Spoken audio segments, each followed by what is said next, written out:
Ladies and gentlemen, we are back. Welcome to the Sandcast with Try and Travis.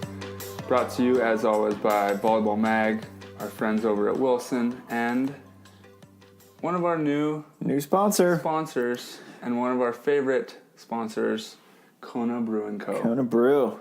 Travis is sampling the longboard right now, my favorite. It's so good. Since back in the day when I was barely 21.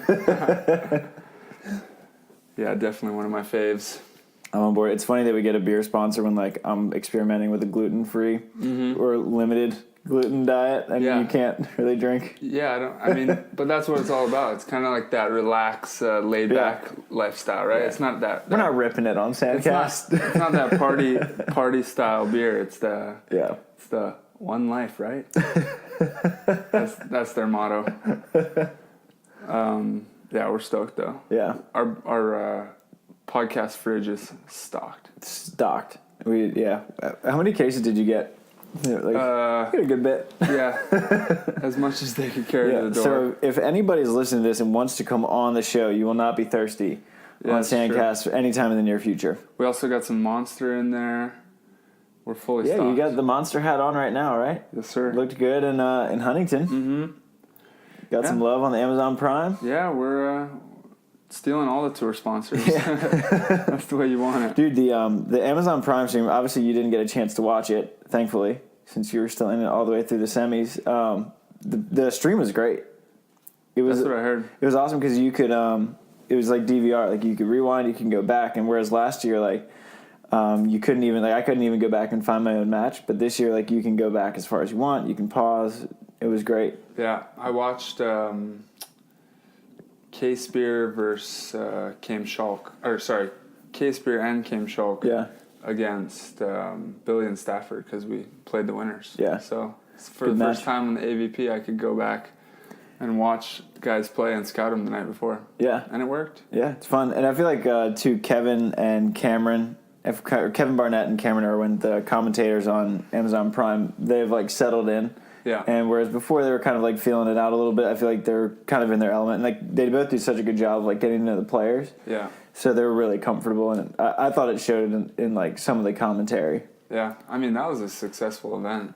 Yeah. I thought the stadium was packed pretty early. It was mobbed all weekend. Yeah.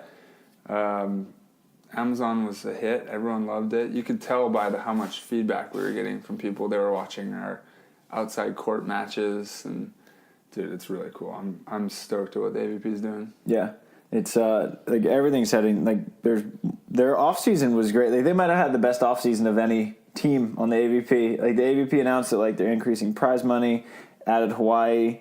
They're bringing Dane Blanton in bigger draws. Right? Yeah, so I think Dane was in Gulf Shores commentating for the NCAA championships. Which congratulations to UCLA for winning their second in a row. Sorry. USC did a good job because they got upset by Stetson first round, first 8 to ever beat a 1, and then they came all the way back from the contenders bracket to be back in the final. So good on them for not just shutting it down. What a big week for volleyball. It was crazy because then we had the indoor national championships too, which congrats to Long Beach for winning that one, and then we had Malaysia. 3-star FIVB, which congrats to Reid, Priddy, and Theo Brunner for taking a silver. And Brooke Sweat and Carrie Walsh Jennings for also taking a silver on the women's side. Yeah, exactly. So it was a ton going on this week. I was thinking about that. I was like, damn, if you're a volleyball fan, you could just be packed with entertainment the entire weekend. Yeah, I wish that one of them would go a weekend earlier or a weekend after. Yeah. So it wasn't just you get everything at once. Yeah, it's like NFL playoffs and NBA playoffs and all your favorite sports happening at the same time. Yeah. You just don't know what to choose. Yeah. But the good thing is that there is that many options for our fans to be entertained by our sport. Before it was you'd be lucky to watch one thing on any particular weekend. Now we got options. Yeah, lots of options. And all the streams are really quality. ESPN does a great job with the college championships, and Amazon does an excellent job with the AVP. And the FIVB is they kind of got to catch up with their streaming. Like, there's no reason that they have to wait until the semis and the finals to stream it, which, for whatever reason, they do. Right. And then the women's didn't even have a commentator for the finals, which I thought was pretty odd. Yeah, I don't understand that, especially it's an organization that has so much money, right? Like, they're huge. Well, I know on the beach side, I think the beach gets money from the indoor to make sure it doesn't lose money. So I don't know if there's like a ton of money on the beach FIVB side. as a whole. Yeah. But you'd think that would be like the main thing is like getting it in front of fans. Yeah. You want it to be worldwide. I mean, you know that there's only going to be a limited amount of fans on site. Yeah. So like streaming would be the best way to get it out there. Yeah, there was no one in Malaysia. Right. Yeah, there's like 2 fans. Yeah. For the women's finals. Yeah, exactly. So it's trouble. But so this episode is kind of a Huntington recap and kind of a look at things moving forward. You and Trevor, I thought, played as probably were by far the best team through Sunday morning, and then I think Jake. It wasn't necessarily that you guys played any worse. Jake and Taylor just kind of woke up. They kind of slept walked a little bit through Friday and Saturday. Yeah, I think Phil and Nick made them wake up a little bit. They certainly were back in good form when they played against us. Our level went down a little bit, I think. But obviously they forced that. It's always going to be a battle when we play them. But damn, old man Jake Gibb, still doing the best to me again. Still doing it. No, he's legit. And Taylor, of course, is just so good. But yeah, we had a good tournament, man. We're stoked on that, especially to start the year off. That way, we were just in our own zone, siding out really well, serving. Everything was just kind of on point for a little while there. It could be a blessing though, you don't want to start too hot. Yeah, because it's like in that tournament, we were feeling great, and us going to 3 with Jake and Taylor felt like crap because we had felt like we were playing such flawless volleyball before. So, on a bigger scale, maybe it was best that we. And how was it with you? Because you played a couple AVPs at the end of last year, but you were still kind of in that mode where, all right, like, I'm just glad to be able to play again. Let's have fun. Not that you weren't being competitive, but you hadn't been training that much. This off season, like, you and Trevor have been going like 5 days a week with Jose Loyola. And this is like you came in. Was it any different coming in knowing that you were in a position to win and not just be out there and be like the feel good story, even though I mean, you still have that narrative, but it's different. Yeah, no, it was definitely different. Like, I did not expect to win last year. Actually, I was shocked when we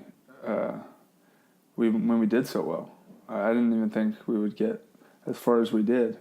But yeah, no, I thought we 100% had a chance to win it. We were feeling so good through this off season. We've made some serious strides with Jose, like you mentioned, and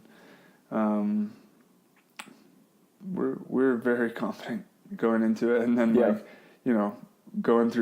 mowing through teams the first 2 days was like, all right, I think we were right about it. And then we got a little bit humbled there by Jake and Taylor, but it's still a 3-set match, which, you can't really be mad about. Yeah. Especially it was tied 10-10. So yeah, that's true. Yeah. No, it just hurts that much more when you're having such a good week, Yeah. And if you can maintain that level. But that's what the best teams do. They take you out of your comfort zone. But it felt different for sure. It was like I'm back with a chance to win it, with the intention to win this tournament. Right. And it just felt like how it used to be, except now I feel wiser, a little more like mindful of what's going on, and I'm in more of a leadership role. Like, me and Trevor really share that leadership, whereas before I was in my old mindset where I would just go, don't think, just go. And anything you need to do, Hyden will tell you what to do. So now I need to think too, which is what I wanted. I wanted to be able to take on that role. Right. So now we're playing it, and we got a lot of work to do though, for sure. Yeah. Well, what I really liked what you and Trevor were able to do to the bracket as the 8 seed was that you threw some wrenches in there. Because last year was pretty chalky for the most part. Like there were no major upsets. Mm-hmm. It was 1 and the 2 and the 3 and the 4 kind of walked their way through it. But with you as the 8 And Troy Field and Tim Baumgren were buried pretty deep in there, too. Yeah. They had to play Rosie and Ricardo in the first round.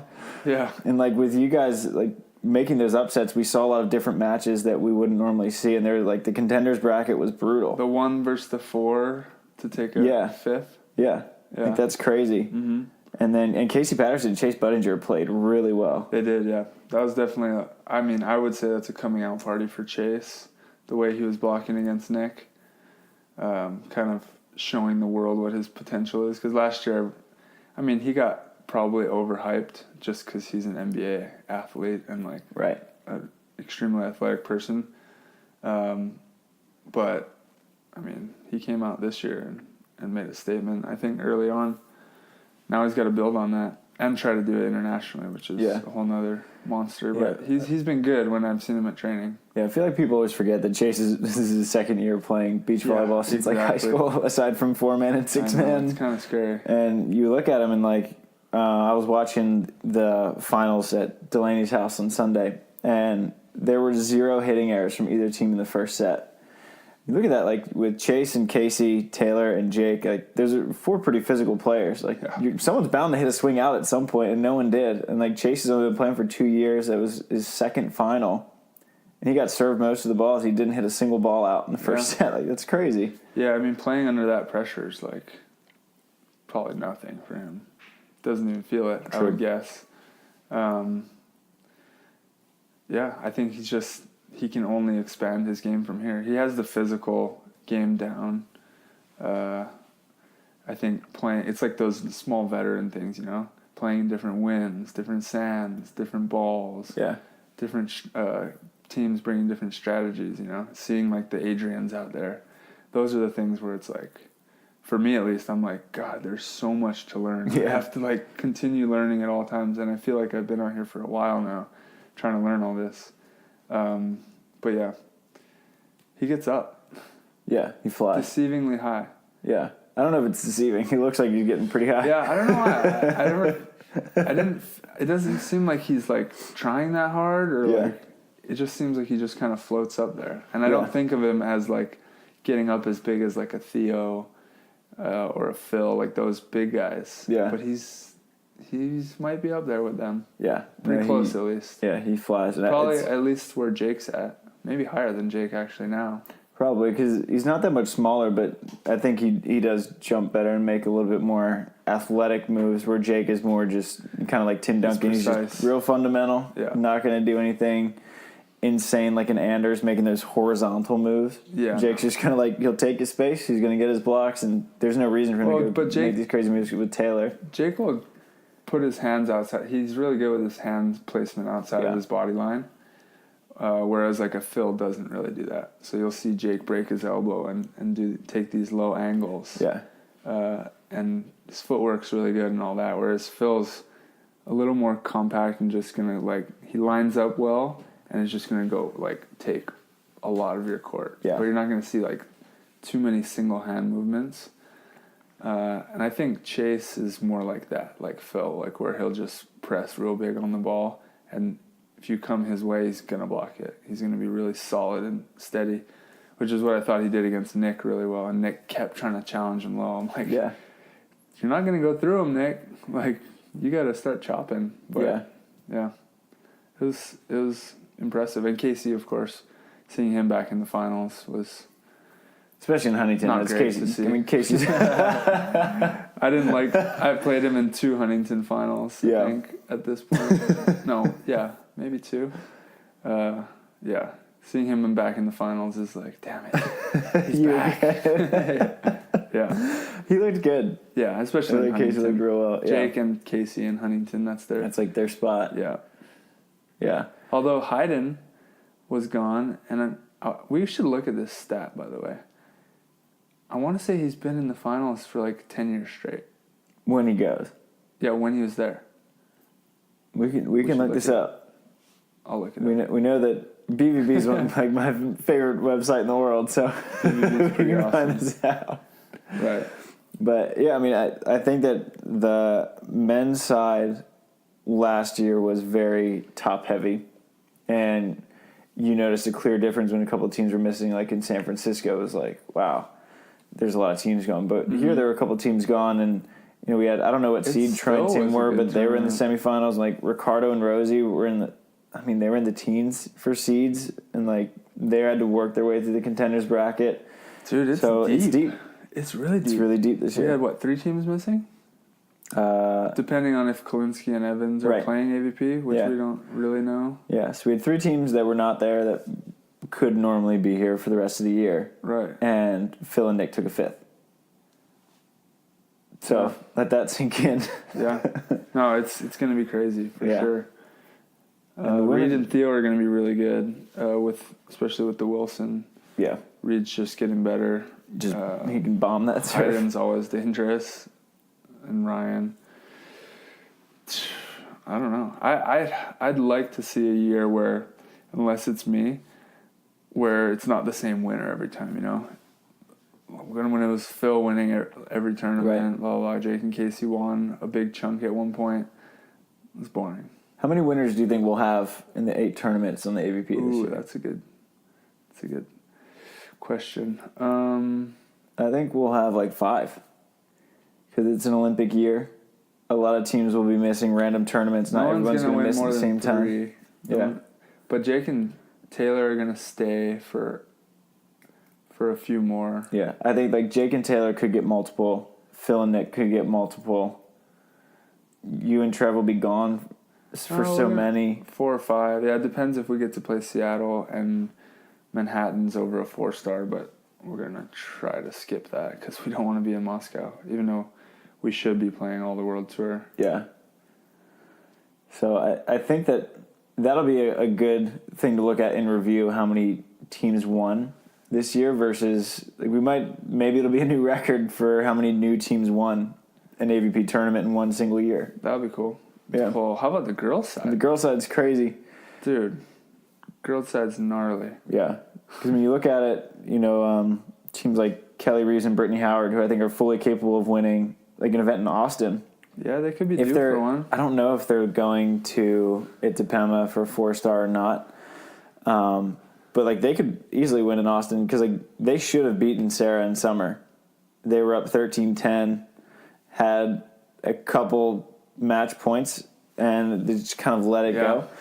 They're very capable of beating one of arguably the best team in the world in Sarah in summer. Yeah. And if for a small draw where they won't have to play as many high level matches as 2014, I think they could win. Yeah.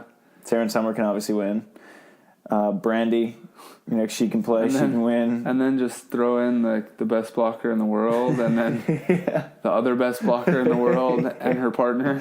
That's like the men's side having I don't know, Brower Musin just jump on tour. Yeah. It's God damn it, really? Prize money better go up. Yeah. Which it did. Do you like the international presence on the AVP? Yeah. I mean, I do believe and understand that it has to stay domestic, for us to really grow the tour and the sport within the U.S. And I think, you don't want to take away too many opportunities. But the higher level of volleyball, the better it's going to be for the fans, right? And at the end of the day, we're entertainers. Yeah. So it'll suck more for players. But I also truly believe that the better our domestic tour is, the better we're all going to get, Yeah. The more high-level matches we're going to be... Because on the World Tour, we're playing some really high-level volleyball in every single match. And it used to be on the AVP, the first few matches weren't very hard.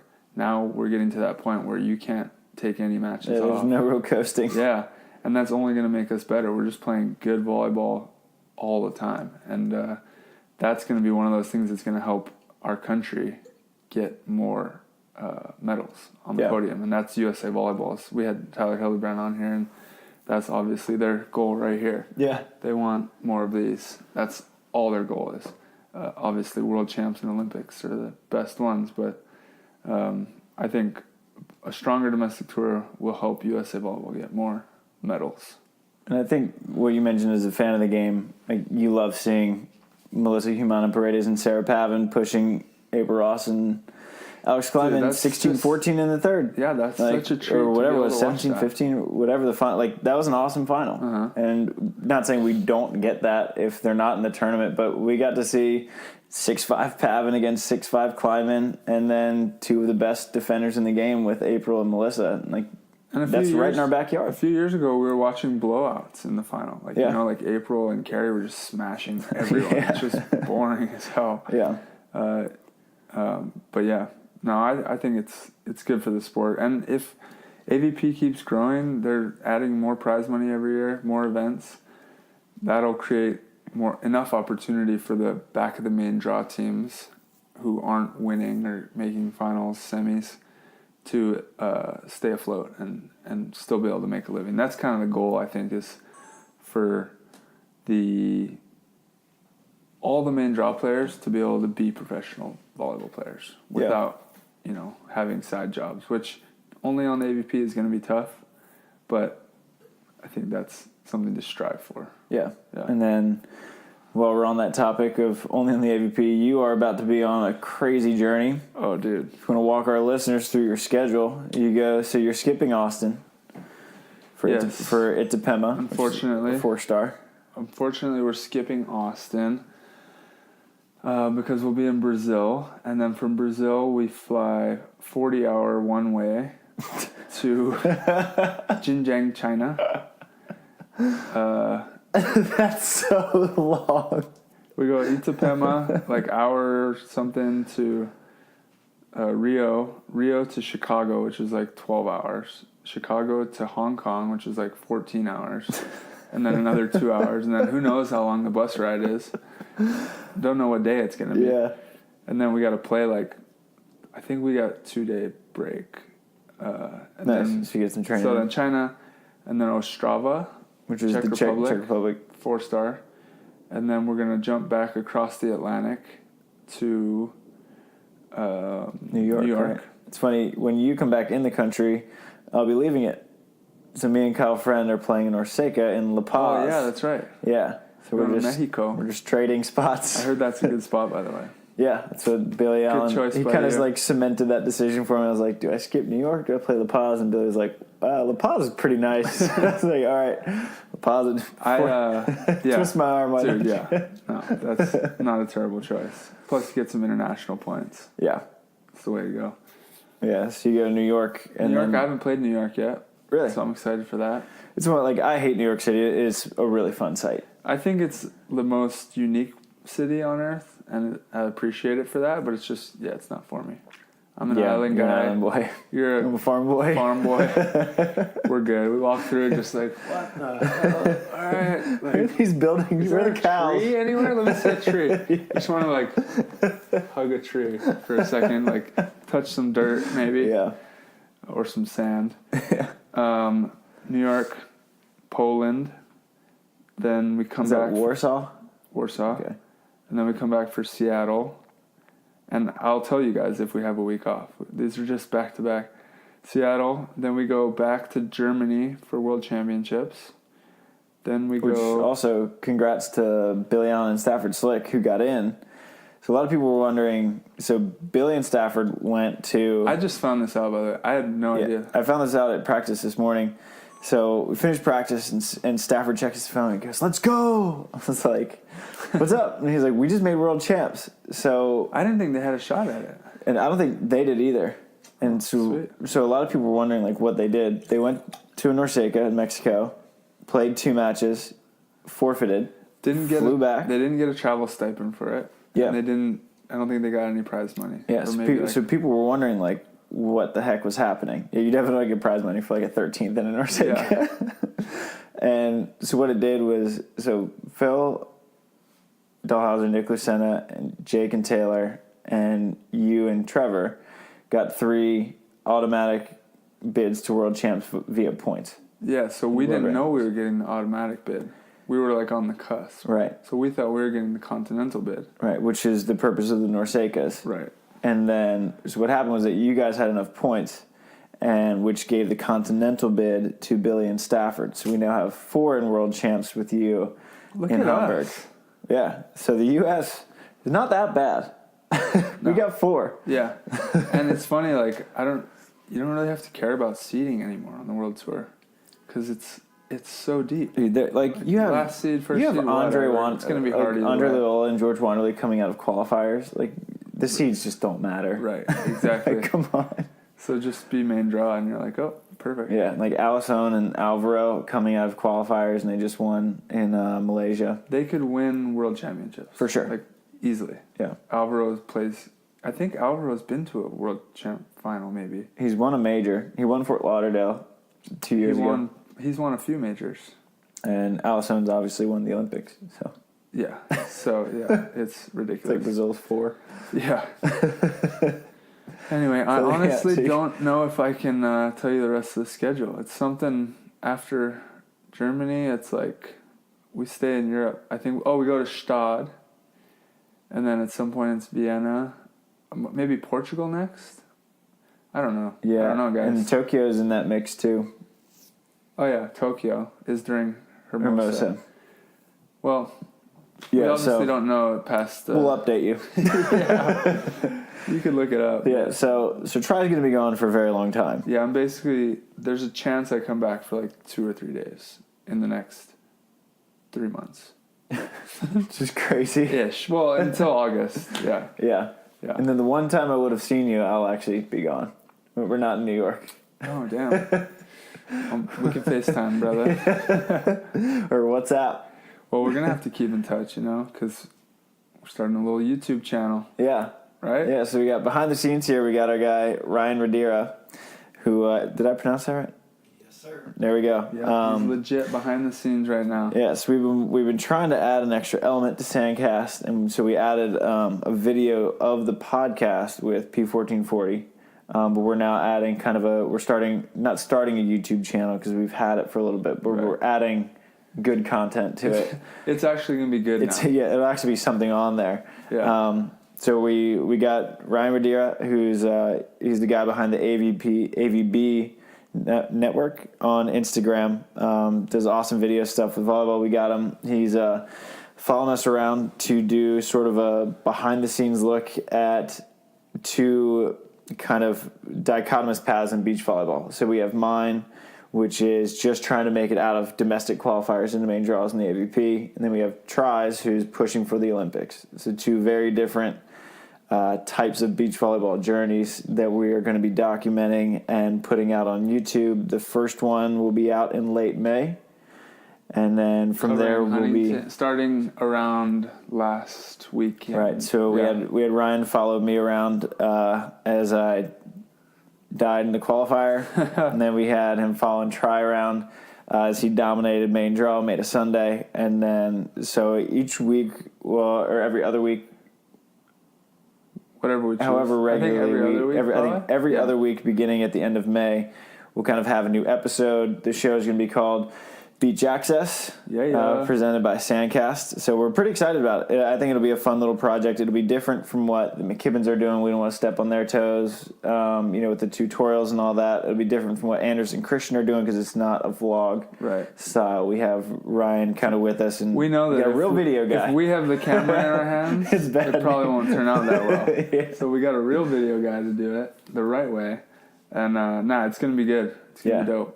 Yeah, so you'll see 2 very different sides, and obviously Ryan, there's only one of them, so we can't have him everywhere with us. And so. Ryan's filming us right now, so you might be seeing what you're hearing right now in the show. This is Sandcast the Matrix. Yeah. So that's kind of the next evolution of Sandcast. And 2, I gotta say, at Huntington, it's so, I don't know how many people, come up to you or approach you for Sandcast, but it's, it's the coolest thing when people come up and just say, thanks for doing the podcast. Totally. I'm just kicking it with my boy, drinking a beer, talking volleyball, so the fact that you guys enjoy it, is so awesome. So whenever you want to, say hi, it makes my day every time, even when I lose in the qualifier. For sure. We love it. And feedback, too. If you guys have ideas for us and,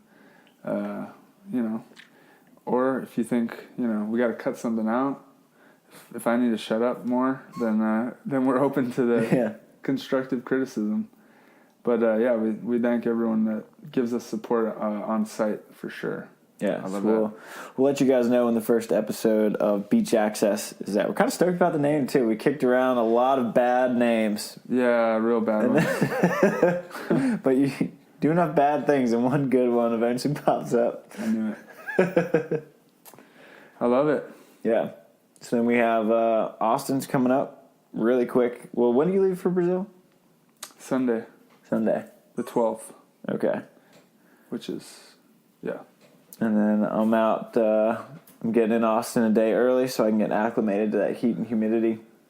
Oh, yeah. Last year, this is your spot, Austin. Yeah, this where you first qualified, right? Yep. There Good we go. vibes here. It was funny. I was talking to Miles. So me and Miles, we took that loss pretty hard in Huntington. Miles Mogutu-Tia, my partner. We both took it pretty hard because we played so well. Mm-hmm. And we were talking about this before we went on that, you can play really well and still lose. And that's just how deep it is. And, you guys open up with Avery and Zahn. That's a really tough opening. Yeah, definitely. And I actually never played Zahn before. Anyway. But yeah, so me and Miles played really well. And then someone's at the door. The studio door.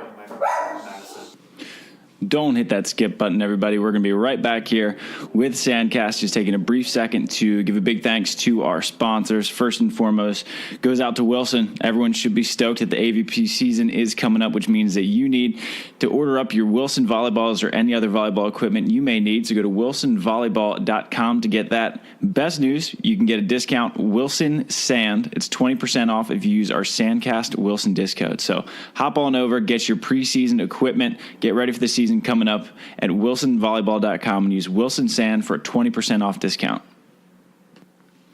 This show is also brought to you by our guys at Firefly Recovery. These guys are awesome. Tri just went to Doha and was using Firefly Recovery in the hotel room. They've got them in the recovery tents on the FIVB. They're the best things possible because they're super mobile. You can bring them on planes if you're traveling around the world. I'm about to use them when I go to Vienna and Italy for snow volleyball. You can bring them to work if you want. They just stimulate the blood flow in the area that's sore or injured, and it helps it recover way faster and also just feels really good. So if you're sore, if you're aching, or if you just want to stay on top of your recovery, use Firefly Recovery. It's the best thing on the market right now, and it's really cheap too. So give them a try. Go to fireflyrecovery.com.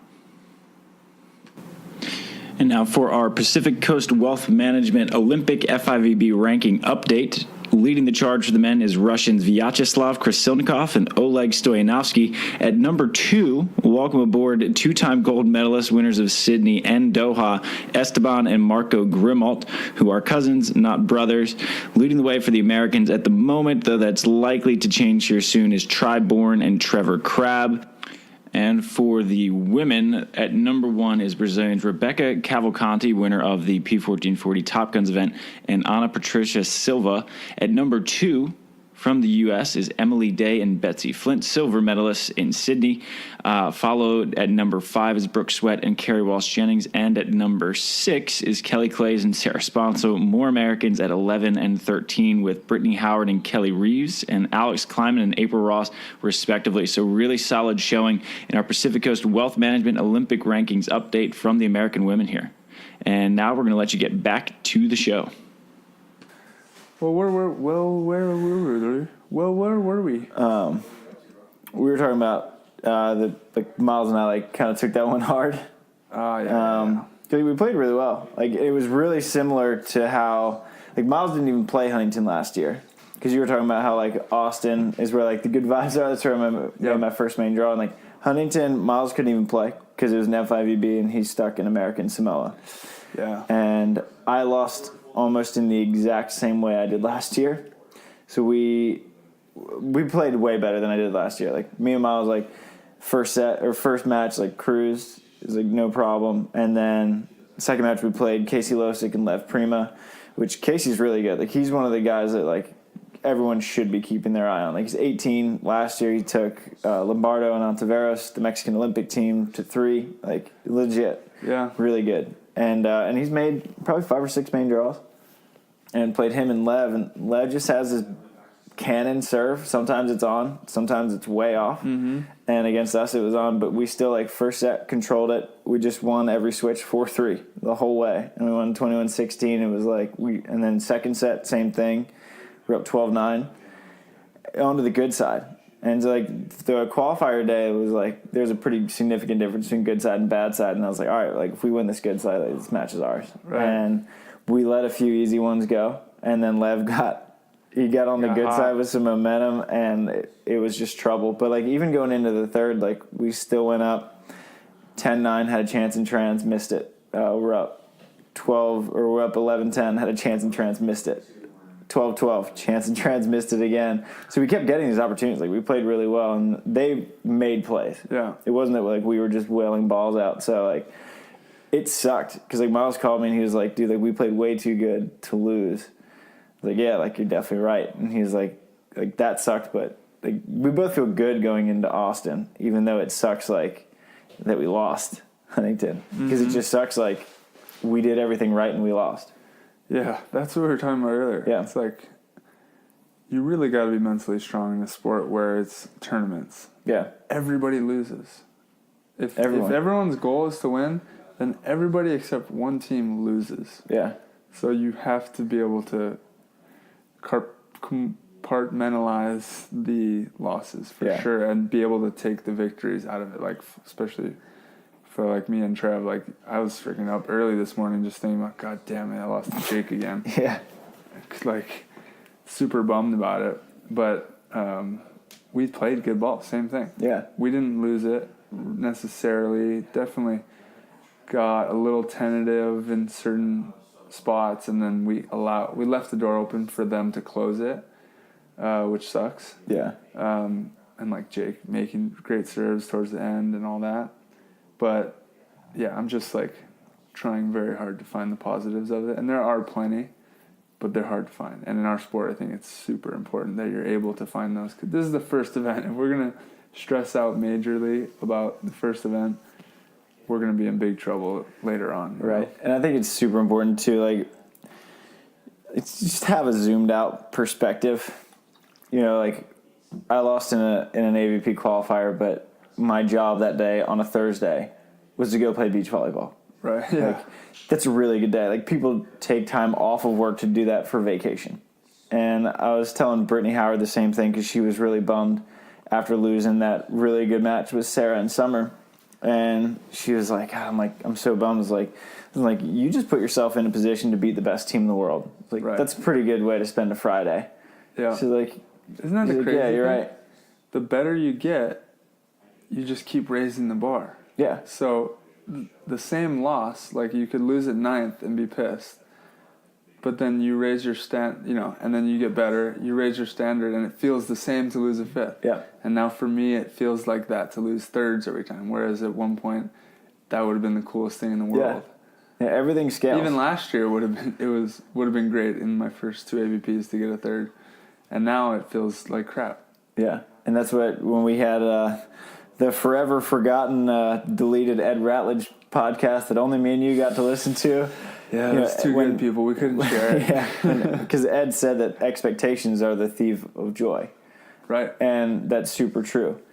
Because, before, 2 years ago, I'd have been like, oh, my God, I made it to the 3rd round of an AVP qualifier. Right. This is the greatest day of my life. Mm-hmm. And now I'm just like I was so mad. Yeah. And just, like, despondent. Like, I didn't talk to people for, like 24 hours after that. Yep. And like you said, like, you made a semifinal. I thought you went to Alabama. Yeah. I just hunkered down. I was, like, talking to people around the site and we, like, collectively thought you were in Alabama for some reason. Yeah. Well, I was going to take a red eye there to Gulf Shores to cover the NCAA championships. And then I was looking at ticket prices, and I was like, $1,500. No, I'm going to watch show on ESPN. Oh, no way. Well, like, because red eye, like, that night, they're expensive. Okay, right. Yeah. Okay, got it. But yeah, so at the end of the day, like, we're both going to use, like, experiences from Huntington, get better, move on. You'll be going to Brazil. I'll be going to Austin. And overall, we want this sport to succeed, and I think that was an ideal opening week for our sport. Yeah. AVP awesome. For the AVP tour, for, beach volleyball in America, for all the players.